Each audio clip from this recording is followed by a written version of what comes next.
ಉತ್ತುಂಗವಾದ ಅನುಕೂಲಗಳನ್ನು ನೋಡುವಂಥ ವರ್ಷ. ಆರಂಭದಲ್ಲಿ ನೀವು ಮಿಥುನ ರಾಶಿಯವರು ನೋಡ್ಬೋದು, ಸುಮಾರು ಅಲೆ 1.5 ವರ್ಷಗಳಿಂದಲೂ ಸಹ ಒಂದೊಂದಲ್ಲ ಒಂದು 2025 ಋಷಭ ರಾಶಿಯವರಿಗೆ ಅಂಥ ಅನುಕೂಲವನ್ನೇನೂ ಮಾಡಲಿಲ್ಲ. 2025 ಆರೋಗ್ಯದಲ್ಲಿ ವ್ಯತ್ಯಾಸಗಳು, ವ್ಯವಹಾರದಲ್ಲಿ ಅಡೆತಡೆಗಳು, ಹಣಕಾಸಿನ ತುಂಬ ಕಷ್ಟಕರವಾದಂಥ ವಾತಾವರಣವನ್ನು ನಿರ್ಮಾಣವನ್ನು ಮಾಡಿದಂಥದ್ದು ಮಿಥುನ ರಾಶಿಯವರಿಗೆ. ಆದರೆ 2026ನೇ ಇಸ್ವಿ ಆರಂಭದಲ್ಲೂ ಕಷ್ಟ ಇರುತ್ತೆ. ನಾನು ಆಗಲೇ ಹೇಳಿದೆ, ಮೇ ಜೂನ್ವರೆಗೂ ಸಹ ಮಿಥುನ ರಾಶಿಯವರಿಗೆ ಗುರುವಿನ ಬಲವನ್ನು ಕಳ್ಕೊಳ್ತಾರೆ. ವ್ಯವಹಾರದಲ್ಲಿ ಅಡೆತಡೆಗಳಾಗತ್ತೆ. ಹಣಕಾಸಿನ ಒಂದು ಕಷ್ಟಕರವಾದಂಥ ವಾತಾವರಣಗಳಂತೂ ಖಂಡಿತವಾಗಿರುತ್ತೆ. ಜೂನ್ ತಿಂಗಳು ಕಳೆದ ಮೇಲೆ ಮಿಥುನ ರಾಶಿಯವರಿಗೆ ಉತ್ತಮವಾದಂಥ ಯೋಗ ಫಲ ಬರುತ್ತೆ. ಗುರುವಿನ ಯೋಗ ಬರುತ್ತೆ. ದಶಮ ಯೋಗದಲ್ಲಿ ಶನಿಯ ಯೋಗ ಬರುತ್ತೆ. ಈಗಲೂ ಸಹ ಶನಿ ಯೋಗ ತುಂಬ ಚೆನ್ನಾಗಿದೆ. 10ನೇ ಮನೆಯಲ್ಲಿ ದಶಮ ಯೋಗವನ್ನು ಕೊಡುವಂಥ ಶನಿಗ್ರಹ ಇದ್ದಾರೆ. ಜೊತೆಯಲ್ಲಿ ಗುರುವಿನ ಬಲ ಸ್ವಲ್ಪ ದಿನ ಸುಮ್ಮನೆ ಒಂದು 2-3 ತಿಂಗಳು ಬಂದಂಗೆ ಹೋದಂಥದ್ದು. ಅನಂತರದಲ್ಲಿ ಪರ್ಮನೆಂಟಾಗೆ ಜೂನ್ ತಿಂಗಳ ನಂತರದಲ್ಲಿ ಉತ್ತಮವಾದಂತಹ ಗುರುವಿನ ಬಲವನ್ನು ನೋಡುವಂತಹ ಮಿಥುನ ರಾಶಿ.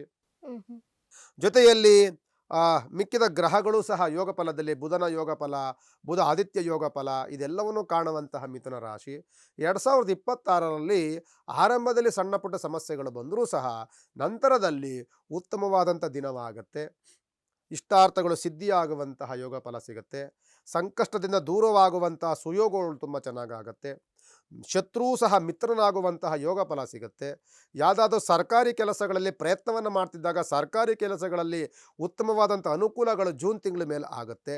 ಜೊತೆಯಲ್ಲಿ ಬಂಧು ಮಿತ್ರ ಸಹಕಾರ ಸಹಯೋಗ, ಕುಟುಂಬದಲ್ಲಿ ಉತ್ತಮವಾದಂಥ ಸೌಖ್ಯದ ವಾತಾವರಣ, ಇಷ್ಟಾರ್ಥ ಸಿದ್ಧಿಗಳಾಗುವಂತಹ ಯೋಗ ಫಲ ಖಂಡಿತವಾಗಿ 2026 ಜೂನ್ ತಿಂಗಳ ನಂತರದಲ್ಲಿ ಮಿಥುನ ರಾಶಿಯವರಿಗೆ ಸಿಗುತ್ತೆ.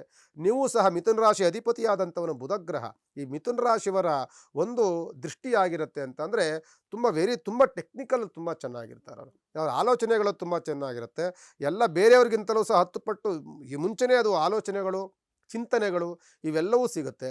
ಆಲ್ಮೋಸ್ಟ್ ಮಿಥುನ ರಾಶಿಯವರು ಬಿಸ್ನೆಸ್ ಮ್ಯಾನ್ ಆಗಿದ್ದರೆ, ಯಾರಾದರೂ ಬಿಸ್ನೆಸ್ ಮ್ಯಾನ್ಗಳಿಗೆ ಉತ್ತಮವಾದಂತಹ ಅದೃಷ್ಟ 2026ರಲ್ಲಿ ಮೇ ತಿಂಗಳು ಜೂನ್ ತಿಂಗಳು ಆದಮೇಲೆ ಸಿಗುತ್ತೆ. ಉತ್ತಮವಾದಂಥ ಬಿಸ್ನೆಸ್ ಆಗುತ್ತೆ. ಉತ್ತಮವಾದಂಥ ಹಣಕಾಸಿನ ವ್ಯವಹಾರಗಳನ್ನು ಮಾಡ್ಕೊಳ್ತೀರಿ. ಆರೋಗ್ಯದಲ್ಲಿ ಅಭಿವೃದ್ಧಿ ಆಗುತ್ತೆ. ಒಂದು ವರ್ಷ ಹೇಳಬೇಕು ಅಂತಂದರೆ ಮಿಥುನ ರಾಶಿಯವರಿಗೆ ಒಂದು ರೀತಿಯಲ್ಲಿ ಆರಂಭದಲ್ಲಿ ಸ್ವಲ್ಪ ಅಡೆತಡೆಗಳು, ಸ್ವಲ್ಪ ಎಡುವಂತಹ ವಾತಾವರಣಗಳಿದ್ದರೂ ಸಹ ಹೋಗ್ತಾ ದಿನ ಕಳೆದಂಗೆ ನಿಮಗೆ ಉತ್ತಮವಾದಂತಹ ಇಷ್ಟಾರ್ಥಗಳು ಆಗುತ್ತೆ. ಅಂದುಕೊಂಡಂಥ ವ್ಯವಹಾರಗಳೆಲ್ಲವೂ ಸಹ ಕೈಗೂಡುವಂತಹ ವಾತಾವರಣಗಳು ಖಂಡಿತವಾಗಿ ಸಿಗುತ್ತೆ.